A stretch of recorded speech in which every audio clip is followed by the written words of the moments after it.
going on, everybody? Welcome to another edition of the NBA Slate Starter Podcast. I'm Eric, joined with my buddy Ryan as we break down Friday's 11-game massive NBA DFS slate. Just another day in paradise here in the NBA DFS streets. Rayen Patnaik, talk to me about what went down. Frank Mason III went down, leading to our lineups to being an absolute travesty. Sucks.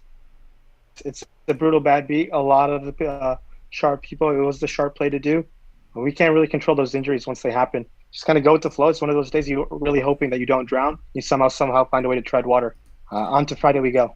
On to Friday we go. I really don't have anything to say other than I hate when this stuff happens. And again, you feel super sharp because I felt like he was going to play all day. And I think we got him at reduced ownership for sure for what it should have been had it come out before lock or anything else. So what can you do? We made the right decisions. I'm not going to beat myself up too much about it. So before we get going, get down to that bottom bar, hit the like button, hit the subscribe button, and hit the notification bell so you know when this and all the other content at Awesemo is going live. We have a lot to get to today, so let's just get party, shall we, Rayen Patnaik? Let's do it. Let's do it. Top end of point guard, Luka Doncic, 10,900. On again, off again, on again, off again. That's just kind of the Luka Doncic story of the last couple games. 64.5 up against Atlanta. Now faces New Orleans in the Lonzo Ball matchup. No problem going back to the well. I love getting over the field there. LeBron James, 10,100. Third consecutive overtime game for them. Played 40-plus minutes in all three. Only 46, though, in the last game. So, again, we'll see if Anthony Davis, it sounds like he's closer to uncertain. So let that be known. We might be looking at a little bit of Laker value, but man, it's kind of a gross team to be investing in general. Moving our way down, Damian Lillard, 9,800. Trae Young, 10,000 up against San Antonio. Not a bad spot to be going to. And then, of course, Russell Westbrook, $9,000. A little bit of inflation off of the 8,400. We got a little bit of a discount. He didn't even play that well, but now sitting at 9K up against this slow New York team. Talk to me about the top end of point guard. So, yeah, we got Luka, Trae, Dame, and Russ kind of leading the way there. I think Dame is someone who stands out to me versus that Cleveland matchup at that price tag. $9,500, especially on FanDuel. Over there in DK, I think Luka and Trae both are fine spend-up options, but I think spending down to Dame and Russ against New York, but I think Dame is probably my favorite of the spend-up. I know it's versus Cleveland. It's a back-to-back. I do expect him to play in this back-to-back. LeBron James has point guard eligibility versus Memphis. I think he's a fine option. We know it's triple-double upside. Maybe AD doesn't play. I think that's someone we should definitely be considering. Another guy to be considering is Ja Morant. Him and LeBron are close. They actually call LeBron Uncle LeBron and Auntie Savannah when they hang out. So Ja Morant makes a very interesting option at $7,100 on DraftKings and FanDuel. And spend down option, I think Peyton Pritchard might be someone to consider. $3,800 on DK, $3,900 on FanDuel, especially if Kemba Walker doesn't play. I think that's someone to consider. I think we're going to have to consider Cole Anthony if he's the lone point guard in Orlando. Orlando's going to be really interesting if they have no point guards tomorrow.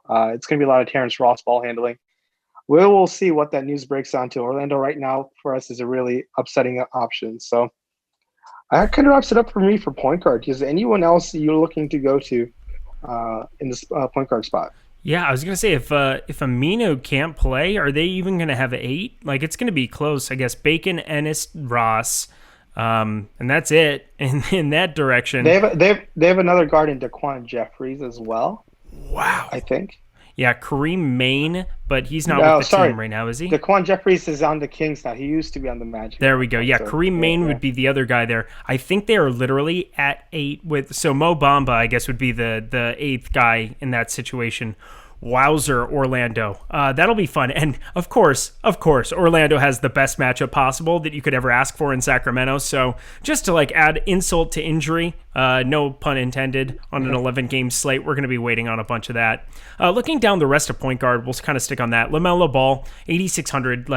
I know he put up 34, only played 28 minutes there. Devontae Graham is questionable. I would have absolutely zero interest. It would make life super easy if Devontae Graham were in, excuse me. If he's out, I still think LaMelo Ball, who's basically around a 1.15 DraftKings points per minute guy, who you'd project to play 35 plus minutes should this game stay close, that'd be a very difficult thing for me to not have some exposure to, even over on DraftKings. Like, I would just really have no issues whatsoever going there. Looking down the rest of the position, DeJounte Murray, he's not somebody that I roster a ton compared to the field, which worked out pretty well last time out. I mean, Jekyll and Hyde, 62 the first game against Golden State, and then 14.5 the second. But against Trae Young, I always love to play point guards against him. It's just somewhere that I'm gonna definitely have some interest on this slate, regardless of what that ownership ends up being. Going down the rest of the way, is there anybody else like on this bottom end? I mean, Eric Bledsoe, I can't do that to myself anymore. I have to like start going to rehab for Eric Bledsoe very, very soon. Anybody else for you? No one really stands out. Obviously, news can bite you in the ass or it can save you. So we'll see what ends up happening tomorrow. What's it done lately for us? Good freaking. Okay, yeah. You know what? I'm gonna keep my composure. We gotta keep our composure. Top end of shooting guard. Let's go over to FanDuel because we are an equal opportunity partner when it comes to the two sites. Let it be known. Top end of shooting guard. Bradley Beal's going to be out. Zach LaVine, 9,600. I guess we didn't even bring that up. Rest purposes for Bradley Beal.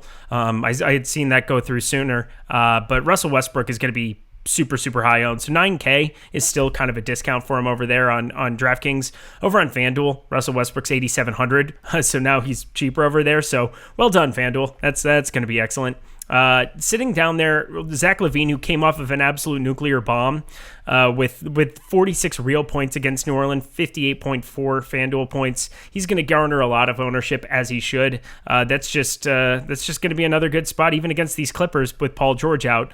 Kawhi Leonard might be on him, but I really don't care. I'm gonna have some interest. We have so many shooting guards that are already out. So Paul George, McCollum, Shai Gilgeous-Alexander, 3 in a row with an O tag. So then we get to Donovan Mitchell at 8,300. DeMar DeRozan at 7,800. And then I'll throw Tyrese Halliburton in there. D'Angelo Russell's out too. I mean, this is just like, we are going to have some crazy value. Get ready to stars and scrubs it up. But who do you prefer at the top end of shooting guard on FanDuel?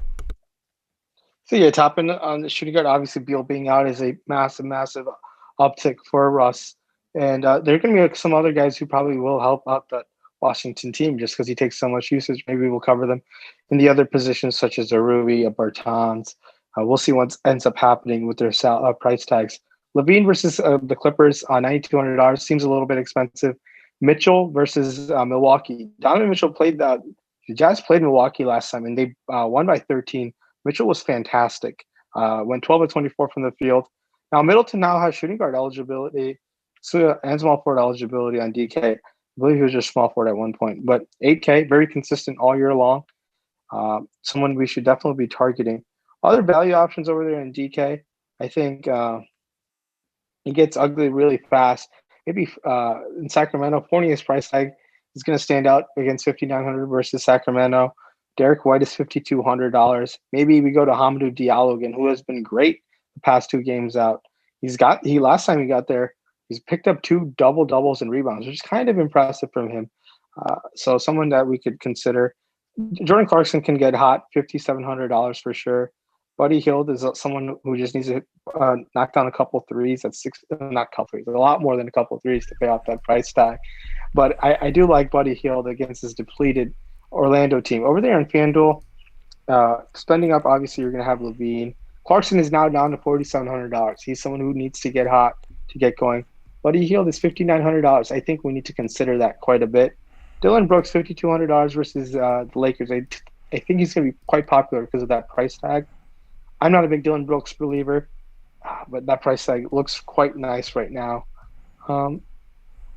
Outside of that, it seems like a spot to pay down for on shooting guard, maybe. Yeah. But I think DeRozan is at 7,800, probably my favorite of the spend up options over there on FanDuel. It's not really spending up, but it's kind of like a pay up for one and spend down for another type of build right now. I'm not too sure.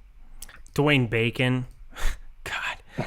we're just gonna have so many Magic in play. I mean, it was a groin injury, I think, is what it ended up being for Frank Mason. So I am pretty positive that he is not going to be playing basketball tomorrow against Sacramento. So you're looking at Terrence Ross 4,900 being crazy chalk, which for a shooting dependent guy, you got to expect that assist rate would go up. I was doing the late Slate show with EMAC, and he was talking about how Vooch has the highest assist rate out of everybody there. Amongst all those guys, there's just not going to be any ball handlers or distribution guys that are going to be relied upon there. I mean, Terrence Ross is not a drive and dish kind of dude, so that's going to be brutal. Dwayne Bacon 4,100. I'd probably have some interest there. Going down to like this bottom end, it gets really, really gross. KCP is somebody that you can randomly end up on against Memphis. Kind of popped a little bit of an upside. I would say the one thing that surprised me was seeing Grayson Allen, and now you have Desmond Bane, who's going to be out. Grayson Allen got up to 29 minutes last game, put up 18 real points, 27.1. I expect him to garner a little bit of ownership down there at 4,400. At least I would definitely expect it. So if you're looking for somebody to get off of Brooks and being popular, I think you'll get Grayson a little bit less popular, but I guarantee you there'll still be some ownership there for people just going through the box score there. But obviously a little bit of increased opportunity. We'll have to see what that Memphis starting lineup looks like. That's going to be in the last game of the night, but Desmond Bane's been starting lately, so I'll be interested. I'm assuming it'll be Kyle Anderson slotted in there, but that's just a guess here at first look. Anybody else you want to touch base with? No, I think to the small forward position we go. Let's do it. Before we do, NBA packages starting at $4.95 per week. All you got to do is go over to awesemo.com/joinNBA. We have an 11-game slate. I'm going to keep it rolling, but if you get over to awesemo.com/joinNBA, check out all the options that we have there. We have giveaways going. We're making the push for 100K YouTube subscribers, but specifically 30K Twitter followers is what we're really, really gunning for. So we have giveaways going. We have amazing Super Draft giveaways. We're doing so much great free stuff over on the YouTube shows. Show us a little bit of love. Hop over to awesemo.com/joinNBA. Even if you want to get in for that $4.95, I guarantee you will not be disappointed. So just stop guessing and start winning. At the top end of small forward over on FanDuel, LeBron James is sitting at 10,500. That's a guy that I'm going to constantly have a little bit of exposure to, but I'll probably be under the field regardless of how that Anthony Davis situation turns out. You can't spend up for absolutely everybody, and LeBron James, I don't expect him to be playing 40 minutes every single night going forward, especially because, the Lakers are going to start playing better. Kawhi Leonard, $10,000 against the Chicago small forward, I guess. Front court, back court, how do you define Kawhi Leonard? He's just very, very good at basketball. He does a little bit of everything. Against Chicago, 10K, no Paul George, signed me up for a little bit of that. My boy Brandon Ingram, Dallas has just been garbage defensively for the last couple weeks, so I'm looking at getting invested in some 8,600 Brandon Ingram over there, and then Jaylen Brown, who's now up to 8,400 over there on FanDuel. Two decent outings here back to back. I wouldn't say that he's like somebody that they would possibly rest, but considering he was just hurt recently, sat out for a game, there is a chance that I could see them possibly rest him against Detroit. I don't want to speculate too much, especially when we have so many spots where we know for certain people are going to be out, but just something to keep aware of. Make sure you're following the Awesemo NBA Twitter handle. Talk to me about small forward Rayen Patnaik. Yeah, Kawhi Leonard versus Chicago, and you're getting a $500 savings off of LeBron, but LeBron is going to be all based off if AD plays or not. So LeBron without AD, obviously been absolutely sensational. Couple of times without him. Last time was very disappointing, but obviously the upside of north of 60 fantasy points is right on the table for him. Kawhi Leonard, like I said, is in a great spot. No Paul George potentially still, I believe. So I think we definitely need to be considering Kawhi Leonard as a staple spend up option across the board. Jaylen Brown, $7,800 if he plays, and if Brad Stevens and Danny Ainge don't have any notes about his knee tendonitis, I think we should be considering Jaylen Brown. Jeremy Grant just disappointed us. It's the time to just bounce back for a guy like that, just because we know he's the head honcho there, and I think he could put up a nice spot against Boston because of his shot volume and how active he is on the offensive end. Really helps fantasy scoring out consistently with Jeremy Grant.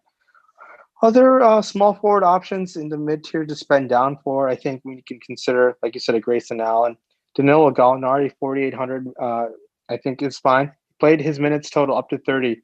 He went 2 of 12 from the field. I think that can definitely get better. So, and he's $4,100, I believe, on FanDuel. So that's someone who I think is going to be quite popular in the spend down option. Joe Ingles versus Milwaukee is just okay. Nothing too exciting right now. Keldon Johnson played a lot better last time out. I think versus Atlanta, $5,200 is someone we can consider. And Michael Porter Jr., my guy, put up 40 fantasy points, was great. Now plays against a potentially depleted OKC team. I think someone we can definitely consider. Kind of really is who I'm looking at. It's 11 game slate, so it'll be interesting to see the difference of roster constructions, balance versus stars and scrubs. I think both are kind of viable way things to look at right now. They're always viable on any slate, but especially on an 11 game slate, bigger slate seems more tend to be stars and scrubby. Maybe tomorrow's a little balance build option where that can be a little different, but we'll see what ends up happening in the power forward and center position. So we talked about Teo Maledon and Shai Gilgeous-Alexander will continue to be out. Kenrich Williams does a lot of ball handling duty for this Oklahoma City team. He does play the backup point guard for when Diallo is going to be off the floor. Again, it's so weird talking about them in terms of who's handling the ball. Like Al Horford is basically playing point guard for this team at this point, but also Kenrich Williams, 5,200 over on FanDuel. Definitely going to have some interest there. 3,700 Justin Jackson. I expect him to have some popularity. And then Lugans Dort at 4,800. All three of those guys from Oklahoma City, I think are gonna have some serious ownership just because you have to be locking them in for crazy minutes. There's just nobody else to be playing minutes at the 1, 2, 3 for Oklahoma City. So something to keep in the back of your mind for tomorrow. Not that they're going to go overlooked. They haven't been for the last 3 slates in a row. So Will Barton and Michael Porter Jr. I was going to say, I think it's Kayla's guy now. I think Kayla Canarum on the tip-off. I think she gets claims to Michael Porter Jr. now, considering she went to Missouri. So she took complete ownership over him. Given he only played like 9 games or something, maybe less for Missouri. He got hurt with it. He had the back injury very, very early in that season. So before he basically got shut down for 2 years. I went to Michael Porter's All-American game, so I beat that. Oh, wow. Okay, so you were first there. You're the first lover. She gets sloppy seconds. That's fine. That's a weird way of putting it, but also Michael Porter Jr. is very, very good at basketball. I think he's also a pretty handsome dude. Like I think he's a handsome dude. I think he's all right. I'm sure he gets his own. We're going to keep... he's a professional athlete. I would freaking hope so. Here we are. Josh Hart, 4,600. That's an inflated price tag from the 4,100 that we were looking at here before. God, I don't know. 40 minutes was pretty absurd, and Zion was in foul trouble that first game, as pointed out by Greg Ehrenberg. I don't want to take credit for such things. Looking at Taurean Prince, 4,700, kind of the identical price tag. I would rather take some shots maybe and seeing some of those minutes go up, but with Jared Allen starting alongside at the 4, it seems like maybe it's capped a little bit of Taurean Prince's upside there for minutes. We saw 32 against Milwaukee, 19 against Milwaukee, but that was a blowout. And then 25 and 24 in the 2 games of Drummond and Jared Allen starting next to each other, so that also is a little bit apprehensive for me. Denzel Valentine is still 4,400. Why do they keep doing this to us? Like, are we gonna have another chalk Denzel Valentine game? I'm just gonna be light on it for sure. Yeah, that's someone who I haven't really been going to. It's a Clippers matchup that doesn't really excite me, but if the minutes are there, I guess. But I do think Gallinari just seems like a better overall option. Love it. Power forward time, baby. Over on DraftKings. Back to DraftKings. Giannis Antetokounmpo, 10,800.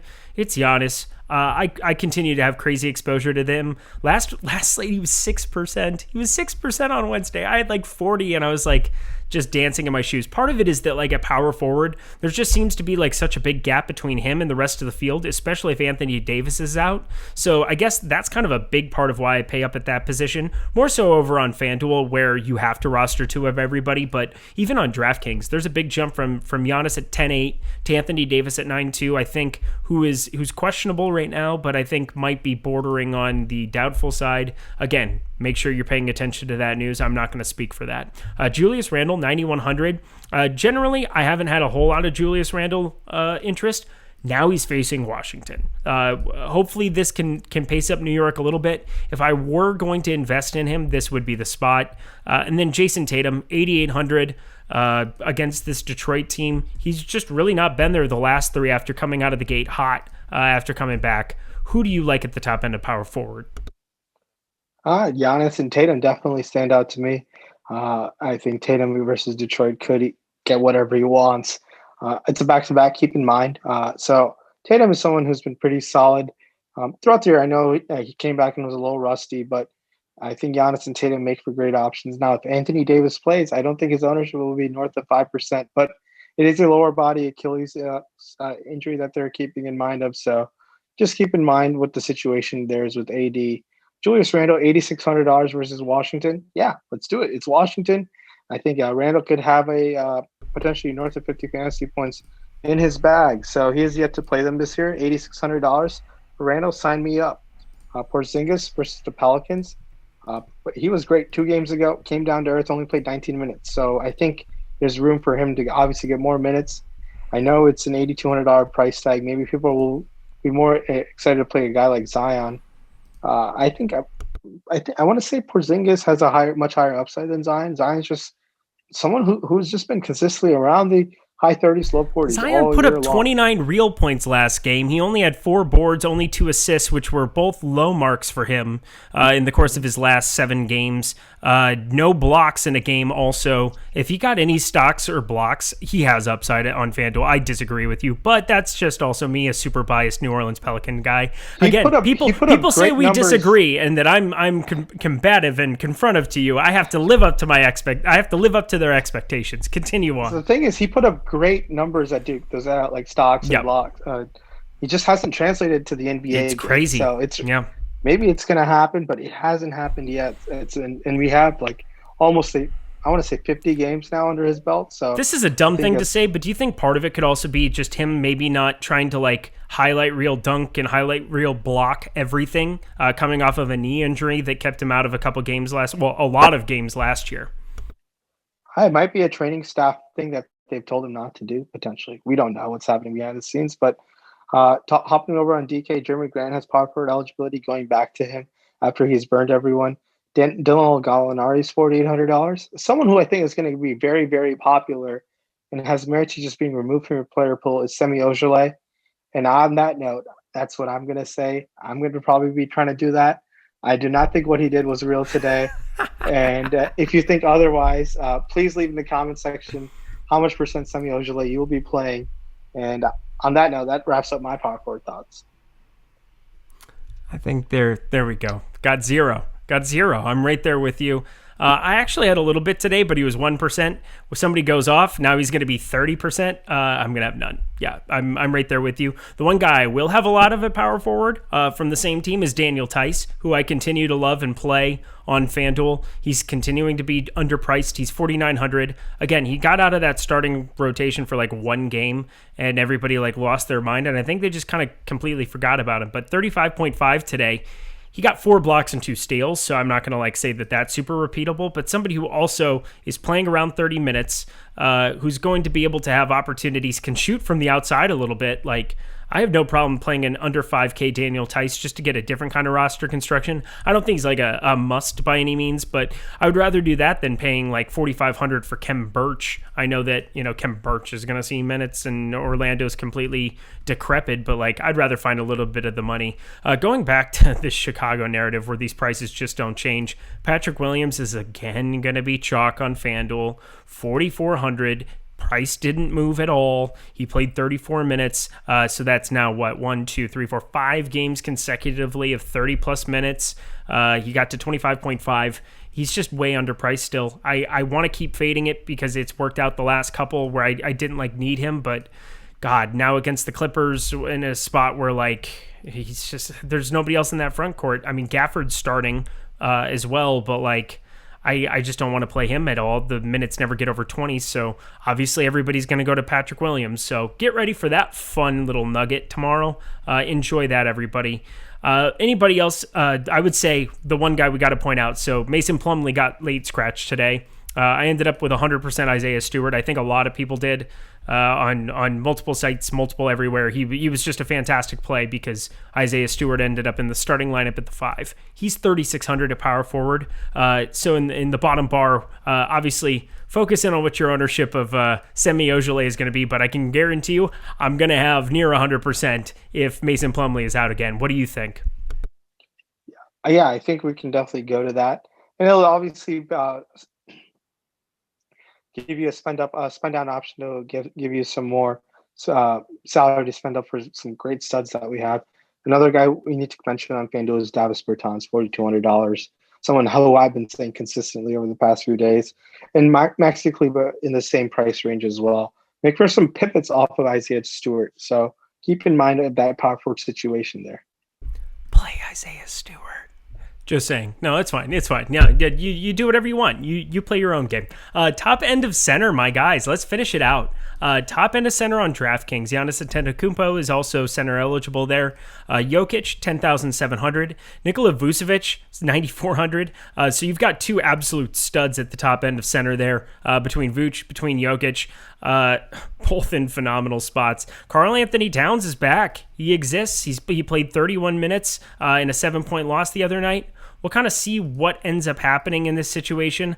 I'm not quite sure what needs to get done between I don't know what it would take for me to have interest there. I know he's got a good spot against Cody Zeller, but like 9,100 still is kind of a big number. I'm curious what you think about that. If you could get his minutes up to 35, 36, what you would think about him compared to the other two studs. And then Julius Randle and a couple of these other power forward center eligible guys there. Let's go down to Drummond and Capella. So Drummond is 8,200. Capella is somebody that obviously was showing a lot of upside for that one streak where he became God. He only played 21 minutes, and they kind of like preferred to go small with Danilo and John Collins there. So I'm curious what you think about him as maybe like a 1% contrarian option on an 11-game slate. Talk to me about center.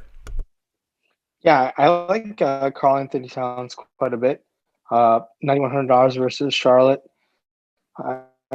If he played 30 minutes last time, I think there's some merit to play him. I'd rather save the $300 and go to Vucevic at $9,800 versus Sacramento. Vucevic is just an absolute stud this year, and he's been kind of carrying the load. I expect him to do so. Nikola Jokic versus OKC. He played them, I believe, a couple weeks ago, put up 55 fantasy points. Obviously, it's Jokic. Any number of fantasy points is absolutely on the table. He could put up 70 in 3 quarters against OKC. So someone we could definitely go to. Drummond versus Portland. Drummond was a disaster last time out. He's just becoming like there was a stretch where we could rely on him for some time. It's just not happening the past couple of times out. Now, if they start Allen and him together in the front court, I feel a little bit more confident, but that price tag is nice where he could obliterate that price tag. Valanciunas versus LA. If no AD plays, I like Valanciunas, 7K if there's no AD. Cantor is now $6,700. There was a huge, massive laceration to his head where he just ended up with a massive bloody head. So we'll see if I believe, checked back in to the game. Yeah, he started the second half. Okay. Mm-hmm. And I expect then, based off that, maybe if there's no like post-game swelling or anything, I do expect him to play tomorrow versus Drummond. Over there in DK, Alex Len plays around 20 minutes, and he just is 4,600. It's not exciting play, but in a way to get a little different with your lineup, you could go there. But the favorite center over there in DK, probably it will be Isaiah Stewart if Mason Plumlee doesn't play. I think we have to make sure he's a potential option going forward, and not like Daniel Tice or anything will scare me off of like him getting in foul trouble. Maybe it's Tatum who like constantly gets him on a switch, maybe, and he has to kind of go up against him one-on-one. But Stewart is someone who hasn't been fearful at all. He's been talking smack to some veteran players throughout his time in Detroit. It's been really interesting. So he plays with the chip on his shoulder. So I think Isaiah Stewart will be a fine value option. Was it Giannis that he got into it with? It was Giannis and his brother? He's gotten into them. He's gotten into Montrezl Harrell and Marquise Okay, there was Morris, Montrezl, the other guy. Yeah, so it doesn't. He's not fearful whatsoever. 3,100 all in, baby. Let's go. I'm here for it. Go ahead. I want to talk about Randall, $9,100 on DK. I think definitely in play. And now that things have now opened up in Atlanta quite a bit, no DeAndre Hunter, John Collins is someone who's getting a lot more minutes, $7,700. I like Collins a decent amount. It's a center option. It's filled with options on DK and on FanDuel. There's so many from the mid-tier and to studs to pay up for. So ownership will be a reason to pivot off some higher-owned guys because I feel like a lot of upside can be found in finding in some low-owned options as well. You should like your lineups tomorrow. I will just say that. You should like what you look at when you look at your lineups tomorrow. Any final words for the people? I think that should close it out for us. No, Steph Curry put up a 40-piece as he rounds up the game. So kind of a late-night hammer out of nowhere. Would have been nice to have more Steph Curry if Frank Mason didn't exist, but it is what it is. Hopefully Friday will be better for us, and hopefully we're more fortunate with the news bearing on our side. One time. Can we get one game to finish out this week where a disaster doesn't hit? We go Roby into Frank Mason. I'm not sure what's in store tomorrow. Isaiah Stewart, if he gets hurt in the first quarter, I didn't do it. I'm just saying I didn't do it. It wasn't my doing. That'll do it for us here, guys. Make sure that you hit that like button on the way out. Hit the subscribe button on the way out. We will catch you on Monday. Have a great weekend. Enjoy the NASCAR coverage. Enjoy, everybody getting back into Daytona. Enjoy MMA, all of the great things over at Awesemo.com. Stop on by sometime. Hope to see you there soon. Catch you later.